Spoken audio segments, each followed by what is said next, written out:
same faces, but maybe in new spots? It felt a little bit like training camp. It felt like an opportunity for us to be mixing things up. Obviously some guys are going through a couple of things here and there, but that's football. That's the NFL. Guys are going to get banged up, and inevitably new faces are going to be around. So I think you have to be prepared, and you have to work some of these contingency plans. I don't know what the plan is by the time Sunday comes, but for now you got to plan for the worst, and you have to make sure that you're prepared for any situation, and I think that's what we're kind of working on today. What did the Saints do to give you guys trouble in the interior on Sunday? I think there was a lot of they did a really good job planning against us, and I know that that's sort of a generic thing to say. We did not play our best, first of all.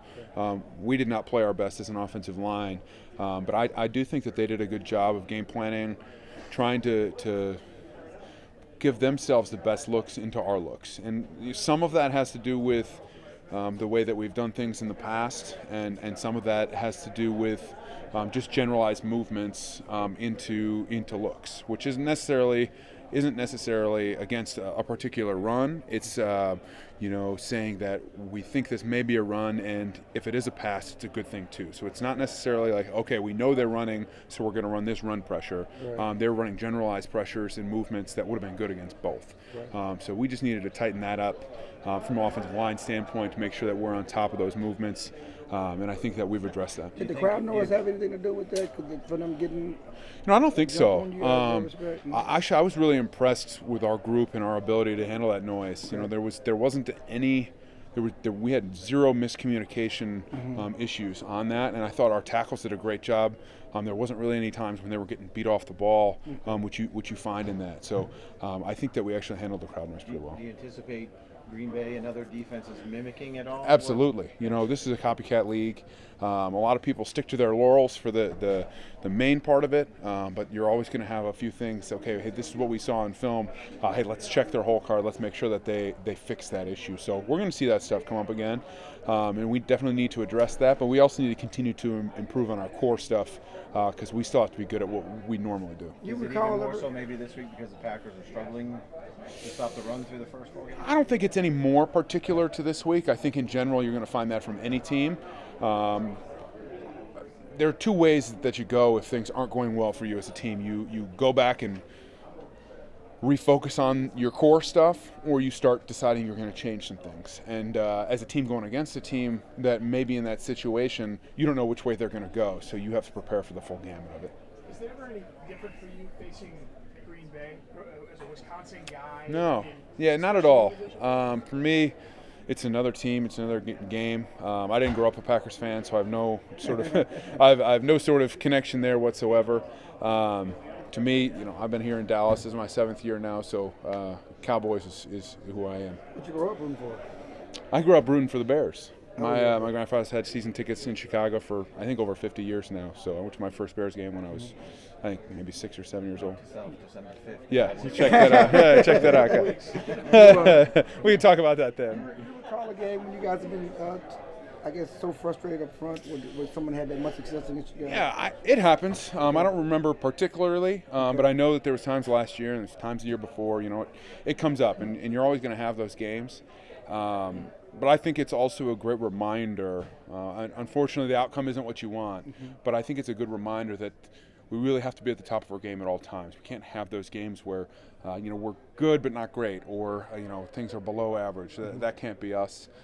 As a group, we can be better than that. We need to be better than that. 3 of your 5 O-line spots look different today in practice, and you guys have had reps together, and you guys train for next man up mentality. That being said, what goes into making sure that things are smooth as an operation despite those moving pieces? I think it's exactly what you saw today. It's moving guys around and getting some reps in there.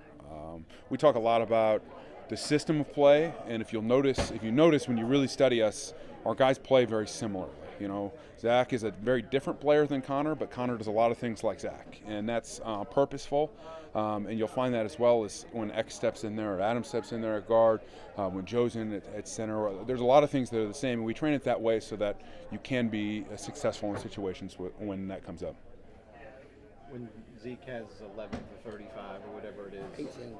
18 for 35. Sorry. 11 might have been Wow, pretty good. thanks. Yeah, there you go. All right. I'm sorry. So 18 for 35. I thought we were done with that game. How much of that stuff spur you guys on in front? Because when it's 25 for 150, and that's something that speaks well to you.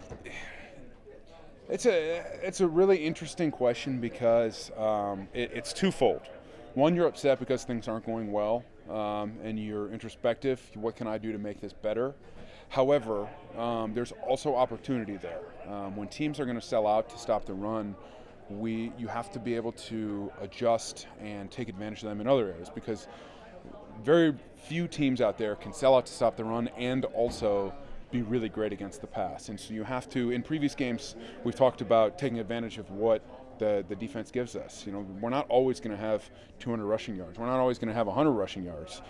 Sometimes you're going to be working at some of those smaller chunks early on, try and open things up in the passing game, and then you start getting more and more. And I just feel like we didn't really get into a rhythm. And that's partially because of what the Saints defense did against us. It's partially, what we did as an offensive line or failed to do as an offensive line, and it's partially, how the situation of the game worked out. Some of those penalties, some of the turnovers, it just things just didn't work out in the right circumstance for us. Is that what's most frustrating? They were able to stop the run and prevent the big play? Because usually, if you stop the run, yeah, you're giving up something in the back. Right, And yeah. vice versa. Yeah, it's certainly frustrating, but again, I think it goes back to just that particular way that the game unfolded. It's a little thing here and there. We didn't have a ton of plays. Had we scored that touchdown in the end when Randall, got a hand on it, it's one step, it's a couple inches here.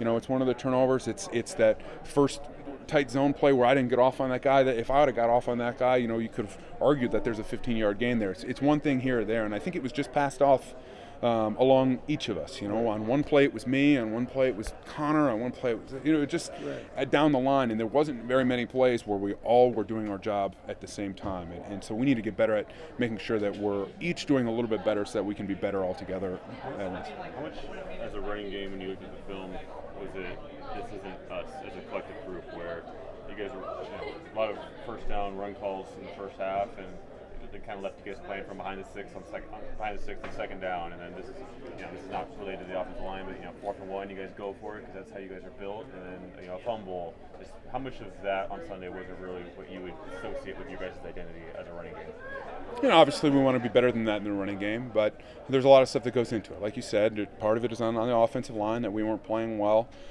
Part of it's going to be on their defense, the movements that they had and the way that they were making the running game. Obviously, you want to be better, and we just continue to work on that and trying to get better. What's the resolve for you guys like coming off a loss and coming off a game where, as you said, your identity is so attached to being able to run football? You didn't do it in this game. What's it like the next week to get it right and win the game?